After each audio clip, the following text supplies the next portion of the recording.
Jedediah Smith stared into the eyes of a Sioux warrior, calumet smoke curling between them. Days later, he'd face Arikara gunfire and Crow cunning. What drove this devout trapper to confront the fiercest tribes of the Wild West and survive their wrath? Let's step into the rugged world of 1822, where a young trapper's journey began, carving his name into the untamed West. In the spring of 1822, a lanky 23-year-old with brown hair and piercing blue eyes stepped into St. Louis, a bustling hub of fur trade and frontier ambition. Jedediah Smith, standing 6 feet tall, carried a Bible in one hand and a rifle in the other. He sought General William H. Ashley, a man organizing a daring expedition into the uncharted West. St. Louis pulsed with life. Over 5,000 souls, from riverboat men to soldiers, mingled with native warriors in vibrant garb, their voices filling the air with trade and tension. This was no ordinary town. It was a gateway to the unknown, where cultures collided and fortunes were forged. Jedediah wasn't just another trapper. In 9 short years, he'd blazed trails no white man had dared before, first to California, overland from the east, first through Utah and Nevada, first north through Oregon. A devout Christian, his faith anchored him through grisly attacks, scorching deserts, starvation, and ambushes. His courage and instinct opened the West, mile by grueling mile, through lands no map yet held. Here, in St. Louis's chaotic streets, Jedediah took his first steps into a world of promise and peril, where every encounter with native tribes would shape his legend and the frontier's future. From the vibrant chaos of St. Louis, Jedediah Smith stepped into a world where every river bend and horizon held both opportunity and danger. His journey up the Missouri River in 1822 would introduce him to the native tribes whose lives intertwined with the fur trade, setting the stage for alliances and conflicts that would define his path. Jedediah Smith stood on the St. Louis docks, eyeing the Missouri River's current. In 1822, the city thrummed with over 5,000 people, trappers, merchants, and soldiers, mixing with native warriors in bright beaded clothing. These men, from tribes like the Sioux and Iowas, paddled pirogue canoes or drove creaking carts pulled by small Canadian ponies. They came to trade furs or confer with General William Clark, their voices rising over the clatter of hooves and riverboat horns. Jedediah, a 23-year-old with a lean frame and sharp blue eyes, absorbed it all. He joined General William H. Ashley's fur trading expedition, hungry to carve his name into the untamed West. As Ashley's crew pushed up the Missouri, Jedediah's gaze tracked the river's bends. He spotted pirogues gliding low, manned by Iowas, Sioux, or Caws, their paddles slicing through the current toward Redhead's trading post. Some carried grievances, others stacks of furs, beaver pelts, and tanned hides piled high in hollowed cottonwood boats. The river was a highway of commerce and conflict, and Jedediah's instincts sharpened with every mile. He noted the Sioux first, their tall frames standing out. Most towered above average, their skin lighter than many tribes he'd glimpsed. Their faces, etched with intelligence, struck him as handsome. In his journal, he scribbled that they ranked above most natives, their bearing proud as they smoked calumets with Ashley. The general, keen to secure alliances, handed out gifts, blankets, knives, beads, knowing every tribe expected them. Jedediah watched the ritual, the pipe's smoke curling as hands clasped in wary trust. By the 8th of September, Ashley's party reached the Arikara villages in what's now northern South Dakota. The Arikara, or Rees, as French voyageurs called them, lived in fixed settlements, unlike the nomadic Sioux. Their villages sprawled along the river, round-earth lodges ringed by makeshift palisades, driftwood, willow branches, and mismatched timbers stacked against Sioux raids. Jedediah's eyes traced the fortifications, noting their strength. The Rees had clashed with Spanish traders before Lewis and Clark, earning a reputation for volatility. They'd welcomed the explorers warmly, but turned on Ensign Nathaniel Pryor's party in 1707, driving it downstream in chaos. Recent Sioux attacks had soured their mood further, and Jedediah sensed trouble brewing. The villages buzzed with noise dogs, dozens per family, barked like wolves, doubling as pack animals and, when fattened, food. Children darted between lodges, their shouts mixing with the scrape of women tanning buffalo hides on wooden frames. Warriors moved restlessly, their eyes flicking toward Ashley's men, as if chasing invisible threats. Ashley met the Ree chiefs, offering gift sacks, cloth, tobacco to ease tensions. He promised goods they craved, like powder and shot, for the next season's trade. Jedediah stood nearby, his rifle close, watching the warriors' hands grip tomahawks and ropes. Ashley bartered for horses, securing a few to replace worn-out mounts. The season was late, and he decided to send some men, including Jedediah, on foot toward Yellowstone. Jedediah shouldered his pack, his eyes scanning the horizon. Ashley moved cautiously, wary of the Reese's shifting tempers. Every step felt like a gamble, the air thick with the weight of unspoken threats. The journey continued to the Mandan villages near the Knife River's mouth. Jedediah's boots sank into the Missouri's banks as Ashley's party approached. The Mandans, like the Rees, lived in fixed villages where the river curved southeast, weary from its long trek from the Rockies. Their lodges, larger than the Rees, hosted a warmer reception. Ashley and his men entered a sprawling lodge, its air heavy with smoke and ceremony. Mandan chiefs, joined by Minatory neighbors, passed the calumet in a ritual of peace. Jedediah stood at the edge, his eyes tracking the chief's steady hands. Ashley spoke carefully, his words aimed at cementing friendship. He outlined trade plans, promising supplies to keep the Mandans' goodwill. Jedediah noted their generosity, especially with women, a trait that made their villages a lively topic among rivermen. The council ended with nods and gifts, the pipe smoke sealing a fragile bond.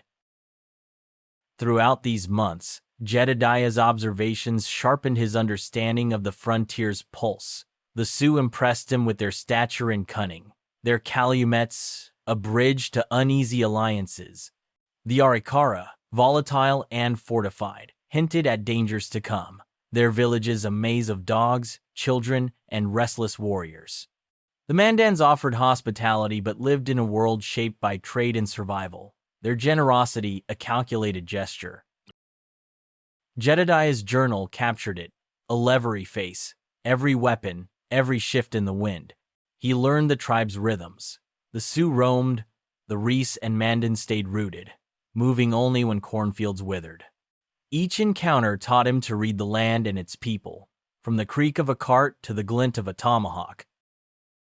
As Ashley's men trekked onward, Jedediah's role grew. Assigned to the foot party, he marched under Ashley's cautious lead, the general's eyes darting to the horizon for re-shadows. The Missouri's current carried whispers of conflict, and Jedediah's hand rested on his rifle, ready for what lay ahead. His faith steadied him, but his survival hinged on instinct, watching, listening, and moving with purpose. The West was no place for hesitation, and Jedediah was learning its rules fast. These early months of 1822 and 1823 were Jedediah's baptism into the Wild West's complex dance of trade and tension. He saw the Sioux's pride, the Rees' volatility, and the Mandans' calculated warmth. Each tribe shaped his path, their actions a map of the frontier's dangers and possibilities. As he trudged toward Yellowstone, rifle in hand, Jedediah carried more than a trapper's gear. He carried the weight of a world where every step could lead to friendship or a fight. Jedediah Smith scanned the Arikara villages along the Missouri River, his rifle at the ready. By the 18th of March 23, tensions had flared. Arikara warriors had raided Cedar Fort, beating 6 Missouri Fur Company men. Days later, they attacked the fort again, only to be driven back, leaving 2 of their own dead and others wounded. The Rees, seething, wanted blood. General William H. Ashley, leading Jedediah's expedition, knew the danger. He invited Chiefs Little Soldier and Gray Eyes onto his keelboat for talks. Gray Eyes, whose son died at Cedar Fort, boarded cautiously. Ashley denied ties to the rival company, claiming no part in their losses. Gray Eyes agreed to a council and promised horses. On May 31, trade began. Ashley secured 19 horses and 200 buffalo hides. But when a chief demanded guns and powder, negotiations halted, the air thick with mistrust. As night fell, Ashley's men stood guard, rifles primed. A storm-hit wind roared, rain pounded, and lightning flashed, pinning the boats in place. The traded horses, tethered on the shore, stood within range of the Reese's guns. Jedediah, leading the shore party, gripped his rifle, boots sinking into the mud. Chief the Bear summoned Ashley to his lodge, and the general went, showing no fear. Little Soldier warned Ashley the Reese would strike before he left or hit the shore party once they split off. He urged swimming the horses across the river, but Ashley, wary of a ploy to lure them from the boat's cover, held firm. After midnight, chaos broke. Edward Rose sprinted from the village, shouting that Aaron Stevens, one of Ashley's men, had been killed. Jedediah's crew loaded their rifles, arguing over moving the horses. The camp hummed with tension, the storm muffling their voices. Before dawn, a Ree called out, offering Stevens' body for a horse. Jedediah's men, entrenched, refused. The voice returned, mocking. Stevens' eyes were gouged, his head cut off, his body mutilated. At sunrise, gunfire exploded from the lower village. Jedediah dove behind a horse, bullets tearing into its flank. The animals fell, blood soaking the sand. Men around him groaned, some hit. Ashley signaled his boatmen to row closer, but the Creole crew froze under the barrage. James Kleiman, beside Jedediah, saw the boat stall. Ashley sent 2 skiffs to the shore, but a rower dropped, shot dead, and 1 skiff drifted. The shore position collapsed as Reese advanced, war cries cutting through the storm. Jedediah's men, furious but trapped, faced a dire choice: stand or flee. The river, 90 feet wide, was their only escape. Men leaped into the water, some sinking from wounds, others struggling toward the boats. The Rees fired a final volley as Ashley's keelboats pulled back. The clash lasted less than 15 minutes, leaving the shore a graveyard. Jedediah held his ground, his rifle firing until the last second. A comrade later wrote that in danger, Smith led the charge and was the last to retreat. He loaded a final shot, fired into the Reese, then tucked his rifle into his belt and dove into the river. Bullets splashed nearby, but he reached the boat as his men climbed aboard. Kleiman, rattled, admitted the fight shook his courage. Jedediah's defiance earned him a name as a man who faced death head-on. The battle cost 12 lives, 11 wounded, 2 fatally, most from Jedediah's shore group. On a river island, Jedediah read prayers over Reed Gibson and John S. Gardner's graves, his voice steady amid loss. The defeat burned, but Jedediah's resolve grew. He volunteered to carry Ashley's call for help to Major Henry at Yellowstone, joined by a French-Canadian trapper. The trek, long and dangerous, marked a defining moment in his rise. Ashley sought aid from Fort Atkinson's Colonel Henry Leavenworth and Major Benjamin O'Fallon. Leavenworth mobilized 6 infantry companies, forming the Missouri Legion, with Fur Company men and 750 Sioux warriors, a third armed with rifles. Jedediah, named captain of a 40-man unit, marched with them.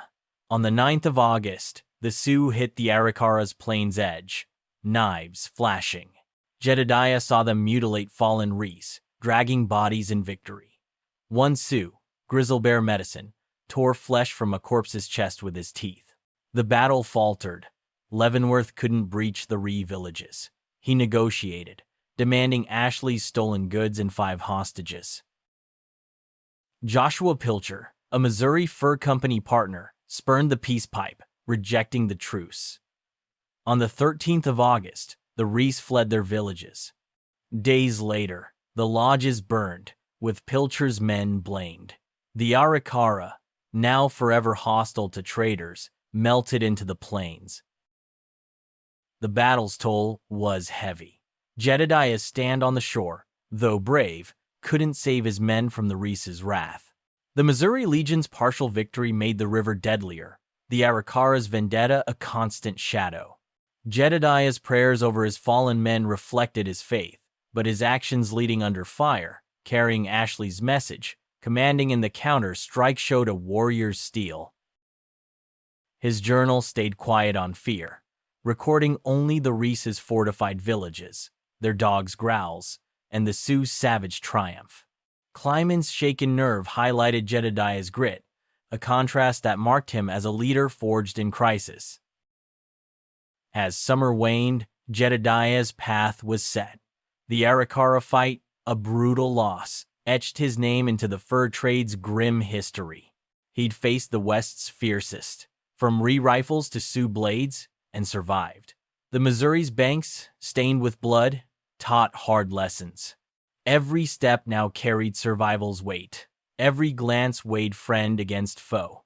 Jedediah, rifle ready, pressed on, his legend growing with each mile.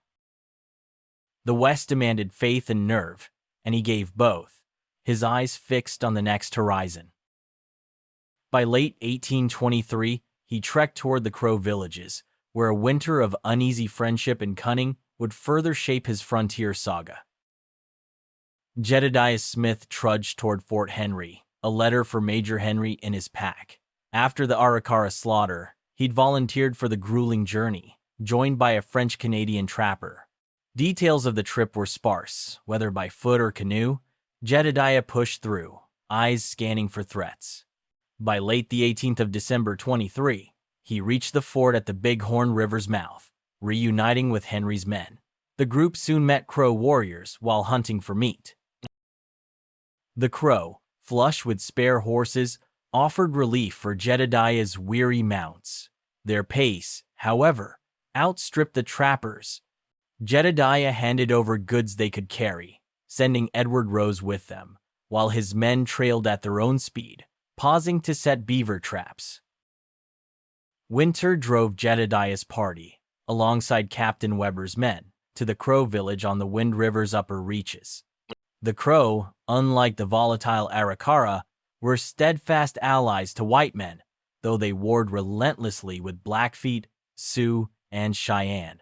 Their camp hummed with life, horses snorted, warriors sharpened knives, and women scraped beaver pelts.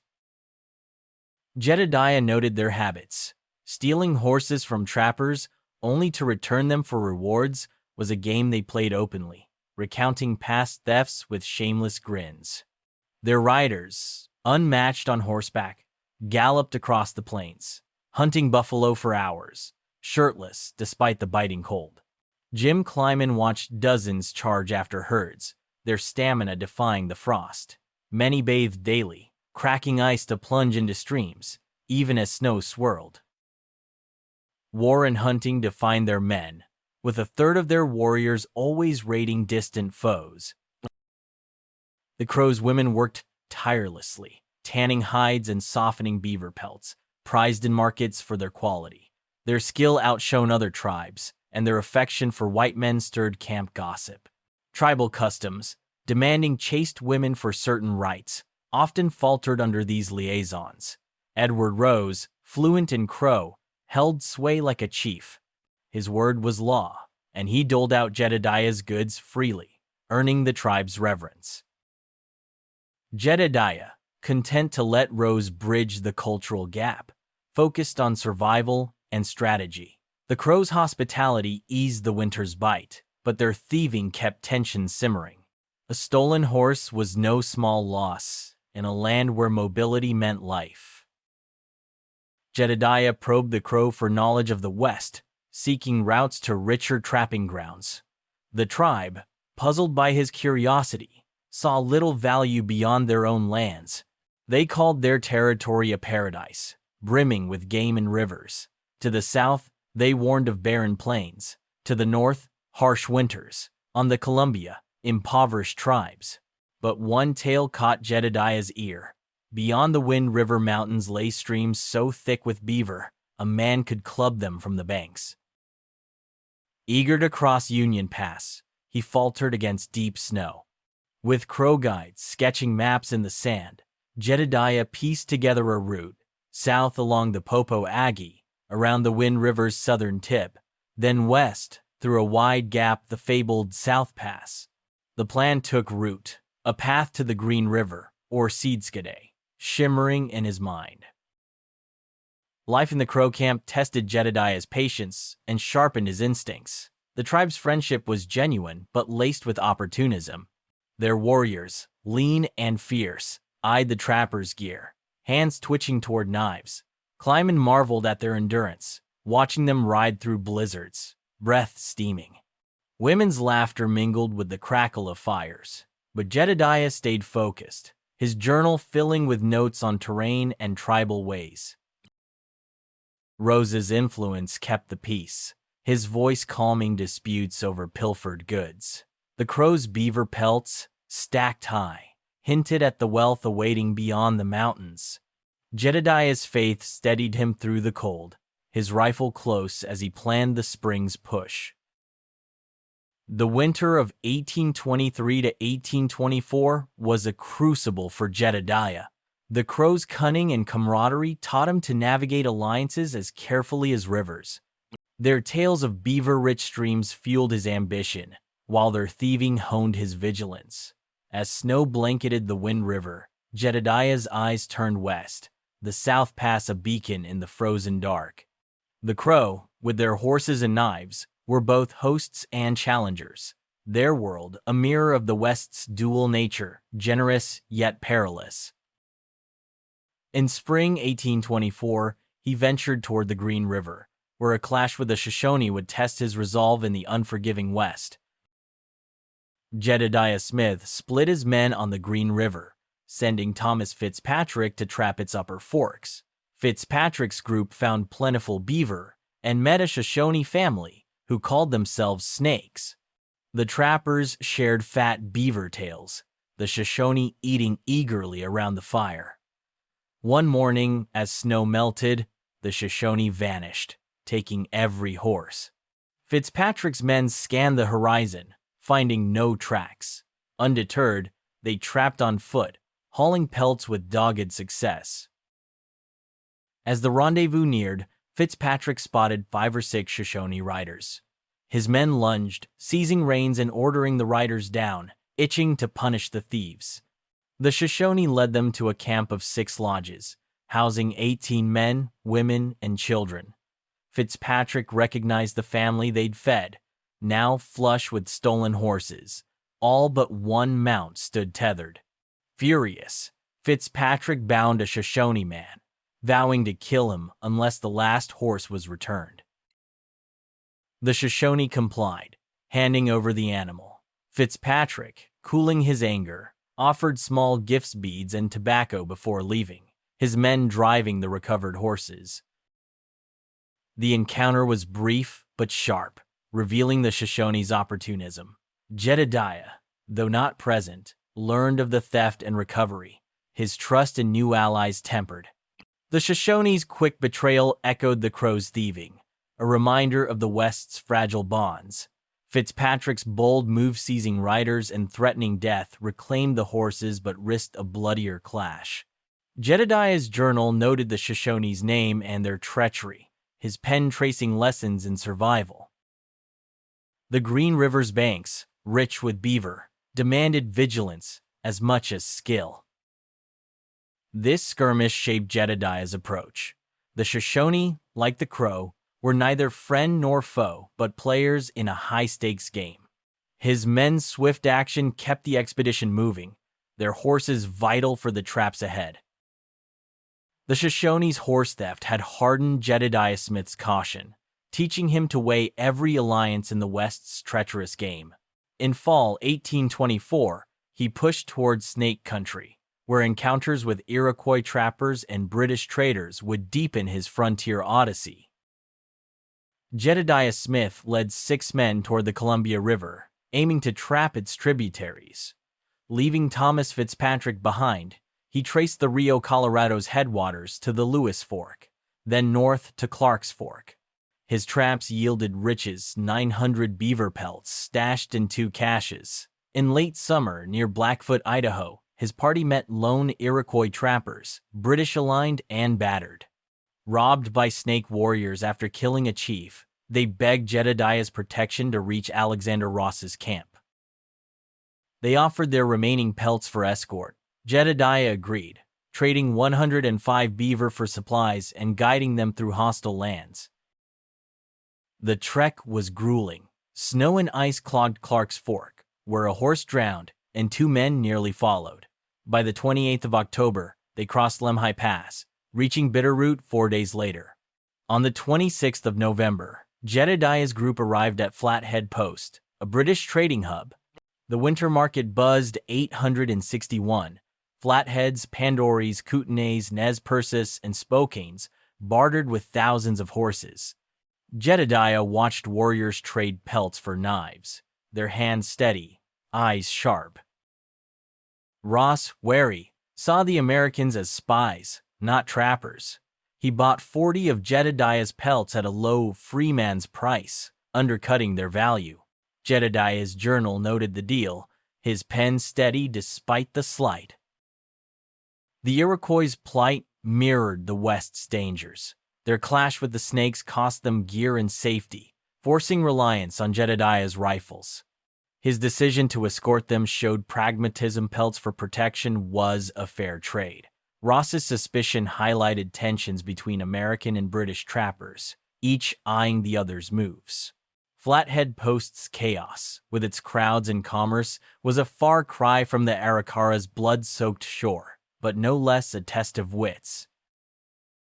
Jedediah's men, lean from months of trapping, stood out among the throng, their rifles a quiet warning.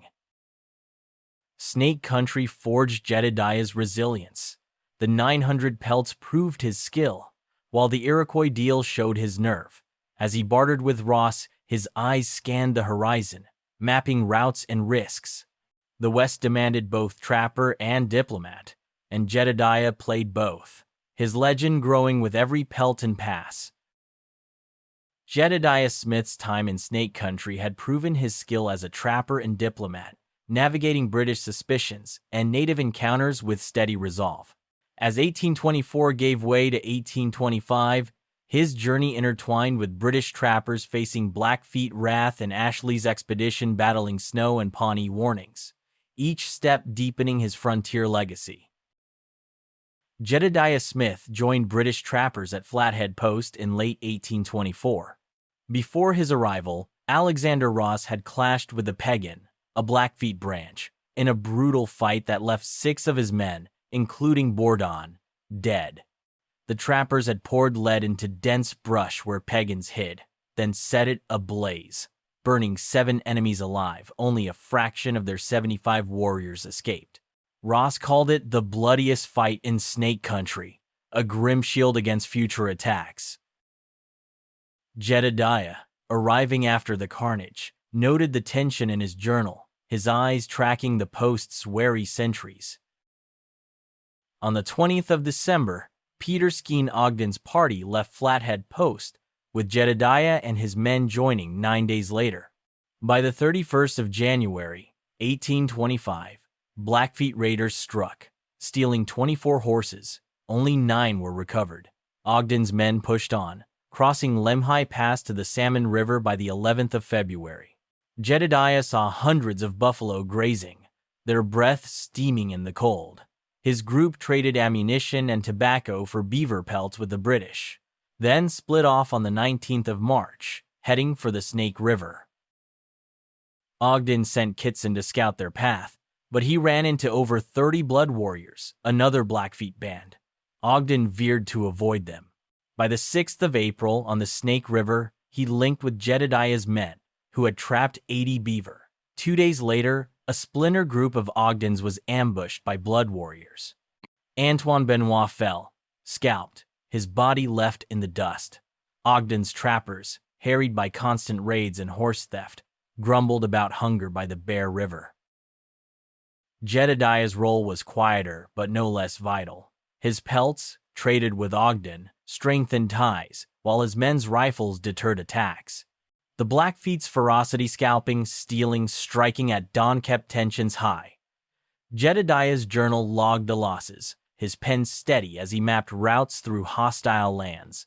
The British, battered by Piegans and blood, leaned on his group's strength, their alliance a fragile shield against the chaos of Snake Country.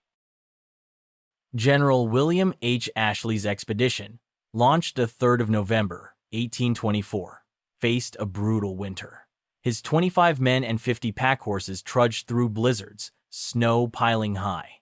Food dwindled to half a pint of flour per man daily.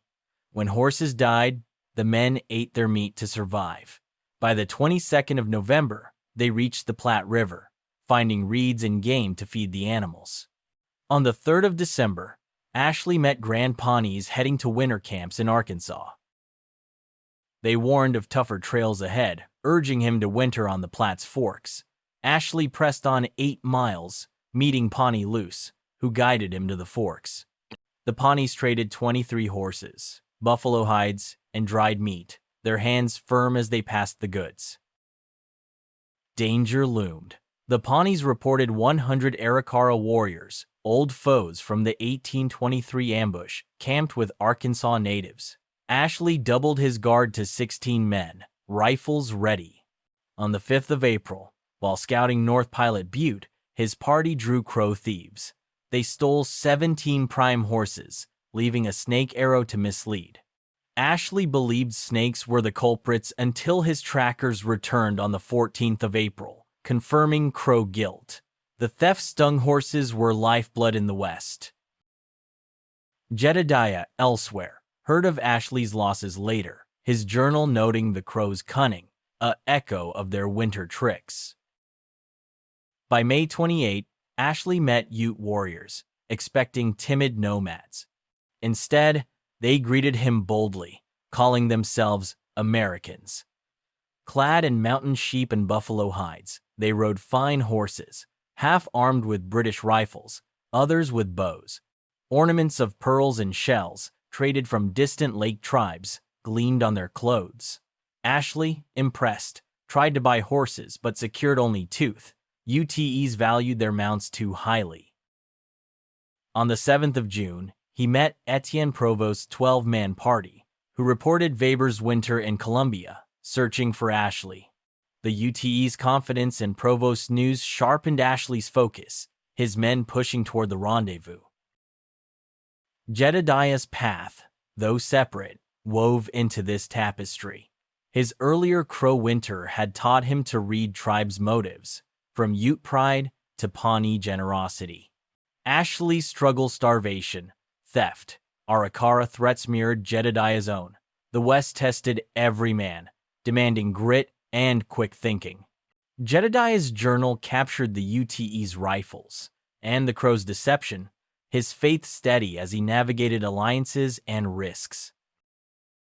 The Blackfeet's raids and Ashley's trials underscored the frontier's dual nature, beauty and brutality entwined. Jedediah, trapping in Snake Country, and Ashley, battling snow and thieves, faced the same truth: survival meant reading the land and its people. From pagan scalps to Ute handshakes, each encounter shaped their paths, forging legends in a land unforgiving to the weak. In 1825, his journey culminated in a historic rendezvous and perilous return, facing relentless native attacks that tested his iron will in the Wild West. On the 1st of July, 1825, Jedediah Smith stood among 120 trappers at the first rendezvous near the Green River, a gathering of Ashley's men and 29 deserters from the Hudson's Bay Company. He clasped hands with Jim Clyman and Thomas Fitzpatrick, men he'd feared lost. The camp buzzed with trade pelts, swapped for powder, knives for tobacco. Unlike later raucous rendezvous, This one held a solemn air, men sharing tales of survival. Jedediah's eyes scanned the horizon, rifle close, wary of native scouts. Ashley's return to St. Louis was fraught. A Blackfeet band, 60 strong, charged at dawn, their screams scattering his horses. They stole all but 2 mounts, wounding 1 man. The next night, Crow warriors struck, killing 1 native ally and wounding another, but Ashley's men held firm. By the 7th of August, he reached his embarkation point, arriving in St. Louis on the 4th of October with a fortune in furs, one of the richest hauls ever. Jedediah Smith's Odyssey carved paths through lands no white man had seen, from Missouri's banks to Columbia's forks. He faced Sioux pride, Arikara fury, Crow cunning, and Blackfeet blades, each encounter a lesson in survival. His faith guided him through grisly scars and starvation, his rifle through ambushes. The 1825 Rendezvous marked a triumph, uniting men who defied the West's wrath. Jedediah's clashes with tribes hostile and hospitable opened routes for trappers and traders, etching his name into America's frontier. His legacy endures, a testament to courage in a land where every step risked death.